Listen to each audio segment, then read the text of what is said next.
हम बात करते हैं एंडोक्राइन सिस्टम में ग्लैंड्स के बारे में। पहले ग्लैंड्स को समझेंगे कि ग्लैंड्स क्या होता है, उसके बाद समझेंगे कि एंडोक्राइन ग्लैंड्स क्या होता है। ठीक है, तो बात करते हैं एंडोक्राइन ग्लैंड्स में कि ग्लैंड क्या है। अ सेल, अ टिश्यू और an organ which secret certain useful chemicals compound required for the particular function is called a gland. हमारे बॉडी में वो सेल हो सकती है या वो कोई टिश्यू हो सकता है या कोई एक ऐसा ऑर्गन हो सकता है जो सीक्रेट करता है कुछ यूजफुल केमिकल्स कंपाउंड को, जो कि यूज किए जाते हैं या जरूरी होते हैं फॉर अ पर्टिकुलर फंक्शन। यानी हमारे बॉडी का कोई ऐसा फंक्शन जो एक पर्टिकुलर केमिकल कंपाउंड से ही होता है, तो वो पर्टिकुलर केमिकल कंपाउंड जिस सेल, टिश्यू या ऑर्गन से रिलीज होता है उसी को हम क्या कहते हैं, ग्लैंड कहते हैं। अब टाइप्स ऑफ ग्लैंड की बात करें तो हमारे पास एनिमल्स के अंदर बेसिकली 3 टाइप्स की ग्लैंड्स प्रेजेंट होती हैं। ठीक है, नंबर 1 पे है आपकी exocrine gland, number 2 endocrine gland और number 3 heterocrine glands. Exocrine glands क्या होती हैं कि these glands pour their secretions to the target directly, या मींस कि ये वो ग्लैंड्स होती हैं जो अपने सिक्रेशन को डायरेक्टली अपने टारगेट ऑर्गन तक क्या कर देती है, पहुंचा देती हैं। ठीक है, सिक्रेशंस आर वेरियस एंजाइम्स। ये जो सिक्रेट करती हैं वो क्या होता है, इनका सिक्रेशन कोई एंजाइम हो सकता है, म्यूकस हो सकता है, एक्सक्रीटरी सब्सटेंसेस हो सकते हैं, ल्यूब्रिकेंट्स हो सकते हैं, etcetera. The target sites are adjacent to the gland. इन ग्लैंड्स का जो एक्सोक्राइन ग्लैंड है, इनका जो टारगेट ऑर्गन होता है जिसमें इनके सिक्रेशन को जाके एक्ट करना है या काम करना है, वो इन ग्लैंड्स के नियर बाई एरिया में ही प्रेजेंट होता है। दूसरा हम बात करते हैं एंडोक्राइन ग्लैंड्स की। एंडोक्राइन ग्लैंड्स क्या होती हैं, These glands leak secretions into blood। ये क्या करती हैं, ये अपने सिक्रेशंस को डायरेक्टली ब्लड में ही रिलीज कर देती हैं। Secretions consist of hormones like a chemical messenger. जो एंडोक्राइन ग्लैंड्स होती हैं, इनका जो सिक्रेशन होता है, उस सिक्रेशन या केमिकल कंपाउंड को हम हॉर्मोन्स कहते हैं। और the target sites are far away from the glands.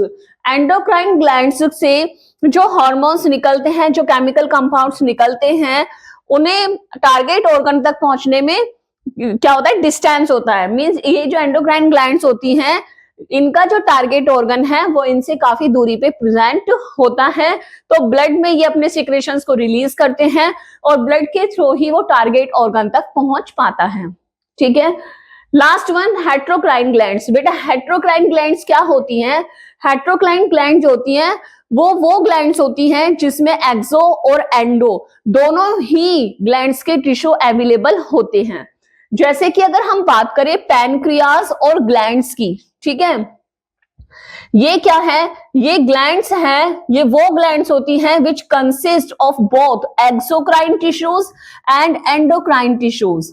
ठीक है, हेट्रोक्राइन ग्लैंड्स हम किसको कहेंगे, जिसमें एक्सोक्राइन टिश्यू भी अवेलेबल है और जिसमें एंडोक्राइन टिश्यू भी अवेलेबल होता है। ठीक है, एक्सोक्राइन की अगर हम बात करें तो एक्सोक्राइन क्या करता है, एक्सोक्राइन टिश्यूज जो होते हैं वो सेंड करते हैं it's secretions by way of a duct. Means जो एक्सोक्राइन ग्लैंड्स होती हैं हम इनको डक्टेड ग्लैंड्स भी कहते हैं। क्यों, क्योंकि इनका जो सिक्रेशन होता है वो किसी डक्ट के थ्रू अपने टारगेट ऑर्गन तक पहुंचाता है, तो इसीलिए हम एक्सोक्राइन ग्लैंड्स को क्या कहते हैं, डक्टेड ग्लैंड्स भी कहते हैं। और इनका सिक्रेशन इनकी डक्ट्स की हेल्प से ही टारगेट ऑर्गन तक पहुंचाया जाता है।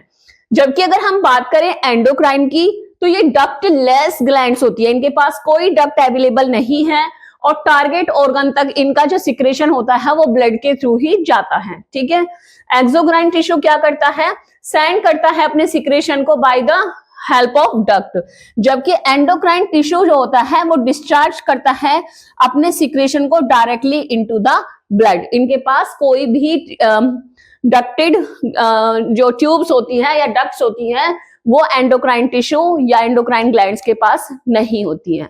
बेटा अब बात करते हैं examples of the heterocrine glands की।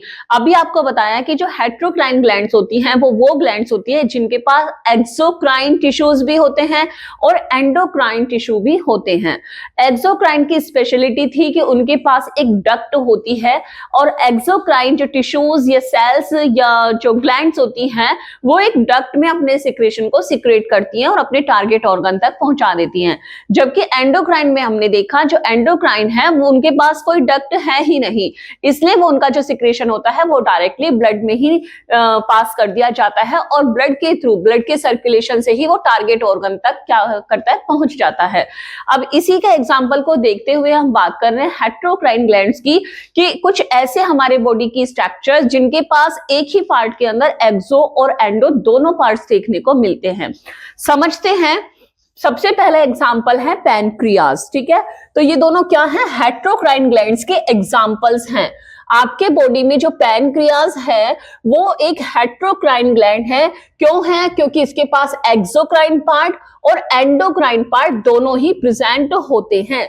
एक्सो की तरह अगर हम बात करें तो एक्सो में मैंने अभी आपको बताया कि ये सिक्रेट करता है एक पैनक्रिएटिक जूस को, जो कंटेन करता है पैनक्रिएटिक जूस, पैनक्रियाज से निकलने वाला जूस जो आपके डाइजेस्टिव सिस्टम के लिए बहुत ज्यादा इंपॉर्टेंट होता है, ठीक है। क्यों? क्योंकि इसमें डाइजेस्टिव एंजाइम्स प्रेजेंट होते हैं। अब कौन कौन से डाइजेस्टिव एंजाइम प्रेजेंट होते हैं? जैसे कि ट्राइसिन, लाइपेज और एमाइलेज। ये कुछ ऐसे एंजाइम्स हैं जो पैनक्रियाज से निकलने वाले पैनक्रिएटिक जूस में प्रेजेंट होते हैं, ठीक है। और ये निकलते हैं with the help of pancreatic duct. Pancreas के एक्सोक्राइन पार्ट में एक डक्ट होती है जिसे हम पैनक्रिएटिक डक्ट कहते हैं और इसी डक्ट से पैनक्रियाज का पैनक्रिएटिक जूस कहां चला जाता है? हमारी एलिमेंट्री कैनाल में ऐड ऑन हो जाता है। Lead to the alimentary canal, okay. Pancreas के ही अब हम बात करते हैं एंडोक्राइन पार्ट की। एंडोक्राइन है तो डक्ट तो होगा नहीं, इसका जो सिक्रेशन होता है एंडोक्राइन पार्ट से वो होता है इंसुलिन। इंसुलिन एंड ग्लूकेगॉन क्या करता है? ये इंसुलिन और ग्लूकेगॉन हार्मोन्स को रिलीज करता है और जब रिलीज करता है तो ये जो सिक्रेशन है वो डायरेक्टली ब्लड में ही रिलीज हो जाता है और ब्लड के थ्रू ये कहां जाता है? अपने टारगेट ऑर्गन पे जाता है, जहां पे जाके ये उन रिएक्शंस को इनहिबिट या क्या करेगा? स्टार्ट कर सकता है, ठीक है।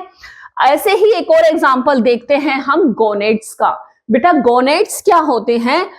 एनिमल्स के अंदर रिप्रोडक्शन के लिए जो गैमेट्स प्रोड्यूस होती हैं, जो कि एक हैप्लॉइड सेल्स होती हैं, इन गैमेट्स को प्रोड्यूस करने वाले ऑर्गन्स को हम गोनेड्स कहते हैं, ठीक है। मेल बॉडी के अंदर जो मेल गोनेड्स होते हैं उन्हें टेस्टिस कहा जाता है और फीमेल बॉडी के अंदर फीमेल गैमेट्स को प्रोड्यूस करने वाले गोनेड्स ओवेरी होते हैं, ठीक है। अब मेल बॉडी के अंदर जो टेस्टिस है ये एक ऐसा एग्जाम्पल है टेस्टिस कि इसके पास एक्सोक्राइन टिश्यू भी है और एंडोक्राइन टिश्यू भी है। इट्स मीन एक्सोक्राइन डक्टेड है तो डक्ट में ये रिलीज करता है स्पर्म इनटू द डक्ट। जो हमारी मेल बॉडी के अंदर जो टेस्टिस है उस टेस्टिस का एक्सोक्राइन पार्ट क्या रिलीज करेगा? स्पर्म करेगा और स्पर्म कहां से जाएगा? डक्ट के थ्रू पास कर दिया जाएगा, ठीक है। दूसरी तरफ अगर हम टेस्टिस की ही एंडोक्राइन की बात करें तो जो टेस्टिस का एंडोक्राइन पार्ट होता है ये सिक्रेट करता है मेल हार्मोन्स, ठीक है, जिसे हम कहते हैं क्या? टेस्टोस्टेरोन। टेस्टोस्टेरोन जो होता है वो डायरेक्टली ब्लड में ही रिलीज कर दिया जाता है और फिर टारगेट ऑर्गन पे जाके काम करता है। वहीं अगर हम बात करें एक फीमेल बॉडी की तो फीमेल गोनेड जो ओवेरी है, हमारे ओवेरीज के पास भी दो पार्ट होते हैं, एक्सोक्राइन और एंडोक्राइन।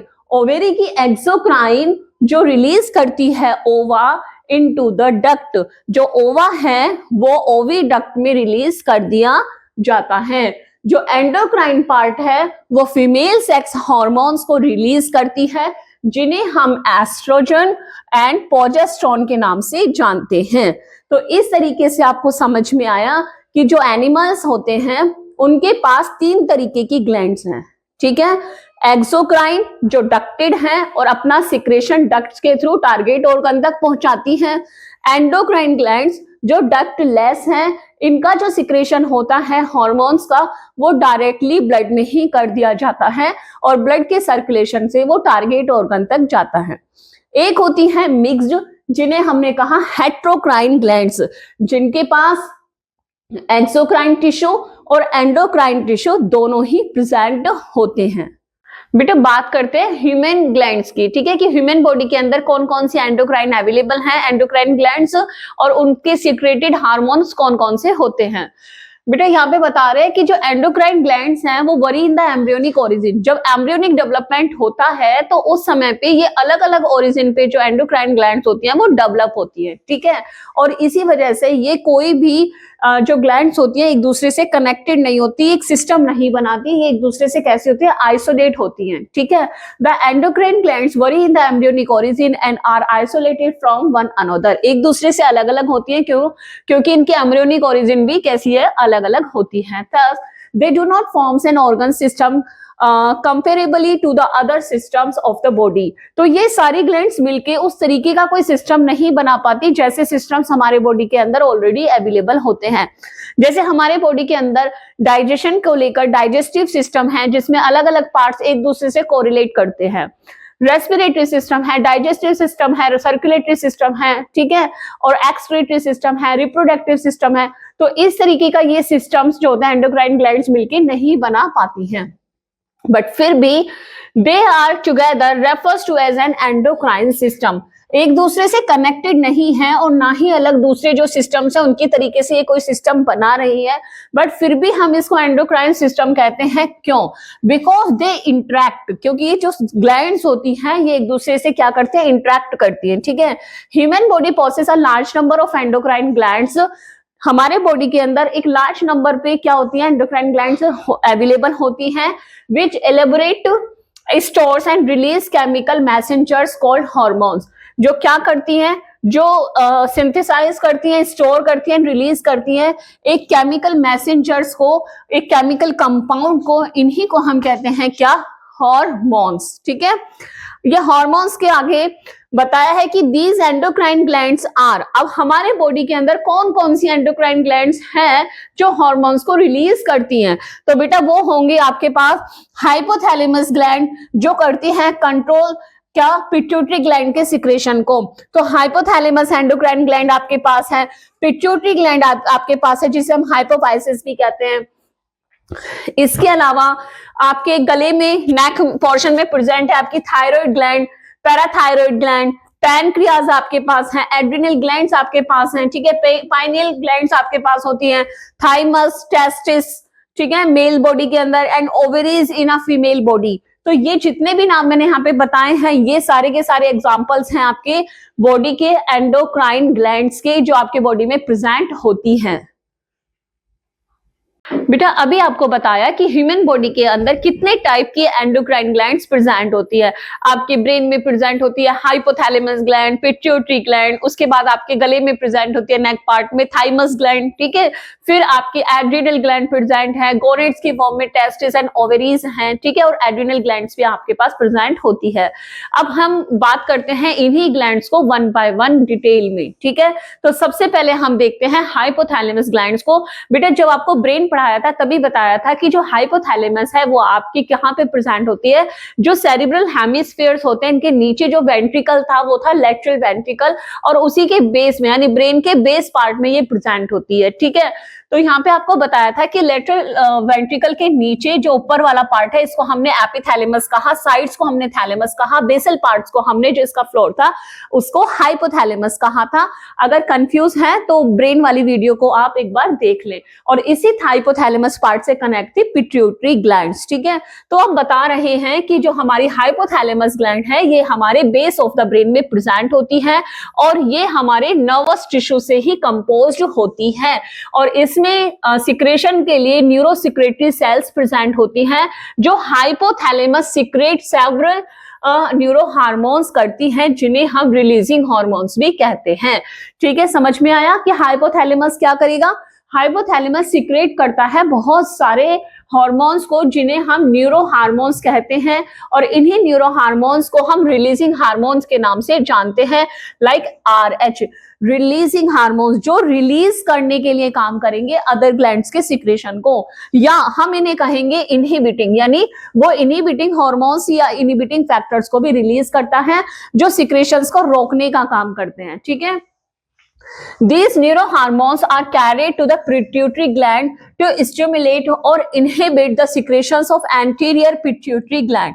बेटा हाइपोथैलेमस के बाद हम पिट्यूटरी ग्लैंड पढ़ेंगे, और जब पिट्यूटरी ग्लैंड पढ़ाया जाएगा तो आपको बताया जाएगा कि जो पिट्यूटरी ग्लैंड होती है उसके दो क्या होते हैं, पार्ट होते हैं। पहला होता है आपका एंटीरियर पिट्यूटरी और एक होता है आपका पोस्टेरियर पिट्यूटरी, ठीक है। तो यहाँ पे बताया जा रहा है कि जो हाइपोथैलेमस जो है, जो भी वो न्यूरो हार्मोन्स को रिलीज करती है, ये पिट्यूटरी ग्लैंड की एंटीरियर पिट्यूटरी ग्लैंड के पार्ट्स उसमें क्या कर लिया जाता है, कैरी कर लिया जाता है, ताकि पिट्यूटरी ग्लैंड क्या कर सके, स्टिमुलेट कर सके, यानी स्टार्ट कर सके और इनहिबिट कर सके, यानी रोक सके अपने सिक्रेशंस को। एंटीरियर पिट्यूटरी ग्लैंड से होने वाले सिक्रेशंस को स्टार्ट करना और रोकना, ये जो काम होता है वो हाइपोथैलेमस से निकले हुए हार्मोन्स से ही बैलेंस्ड होता है, ठीक है। Hypothalamus also elaborate 2 neuro hormones. Hypothalamus इनके अलावा 2 हार्मोन्स और निकालती है, जिसे हम कहते हैं क्या, ऑक्सीटोसिन हार्मोन और वैसोप्रेसिन हार्मोन्स, ठीक है। इन्हें हम एंटी डायूरेटिक हार्मोन्स यानी ADH के नाम से भी जानते हैं। ये जो हार्मोन्स होते हैं, these are subsequently stored in the posterior lobe of the pituitary. ये दोनों हार्मोन्स, जिसे हमने ऑक्सीटोसिन और वैसोप्रेसिन कहा, ये दोनों हार्मोन्स कहाँ स्टोर कर लिए जाते हैं, पिट्यूटरी ग्लैंड के पोस्टीरियर लोब में स्टोर कर लिए जाते हैं।